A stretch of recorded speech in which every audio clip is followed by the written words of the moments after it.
কথা বলি, মিষ্টি মধুর সুরে গান শুনি, আমার এই ভাঙা মনটাকে একটু আনন্দ করতে চাচ্ছ না? জানো জানো স্বামী, তবু কেন জানি বারবার বারবার সেই স্বপ্নের কালিমাটা এসে আমার হৃদয়ে আঘাত করছে। আসলে তো কি এই পরিবারে তুমি নতুন তো, তাই তুমি নিজেকে খাপ খেয়ে নিতে পারছো না। আচ্ছা ঠিক আছে, চলো। কোথায় যাইবে? খোলা আকাশে। কেন যাইবে? খোলা আকাশে যাইবো, নিরালায় বলবো, পাখি কিচিমিচি শব্দ শুনবো, রূপালী হাওয়া অনুভব করবো, আর দুজনে মিলে একই সুরে একই তালে ঘড়ি কোনো গান গাইবো। তবে তোমার মনটাকে একবারে আনন্দঘন পরিবেশ তৈরি করে সোজা গৃহে নিয়ে আসবো। হ্যাঁ তাই বুঝি? হ্যাঁ তাহলে চলো। আসো আসো আসো। যাবো কি?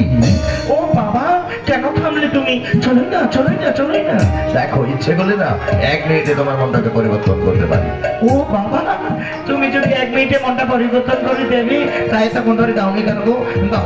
দাও না, আমি মনটাকে পরিবর্তন করতে চাই, আমি হাসি মুখে থাকতে চাই। নয় মুখটা তোমরা, নয় কালো, যদি একটুখানি হাসো আমি বসে দেব, আমাকে লাগে ভালো। ও বাবা, আমি কিন্তু হাসতে পারবো না। এই দেখো, কারো মন খারাপ বলে বুঝি হাসতে পারে? দোহাই তোমার, চলো বাইরে থেকে মনটাকে খুশি করে এসে যত খুশি হাসবো, নাচবো, গাইবো।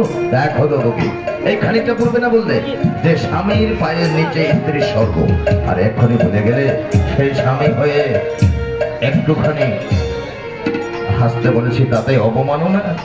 ও বাবা, হাসি আসছে না তো আমি কি করবো? দেখো তোমায় কি করে হাসি মুখে দিয়ে যাই। পারবে না? অবশ্যই পারবো। হ্যাঁ, কি করে? এই দেখো কি করে। ও, এই কি করছে?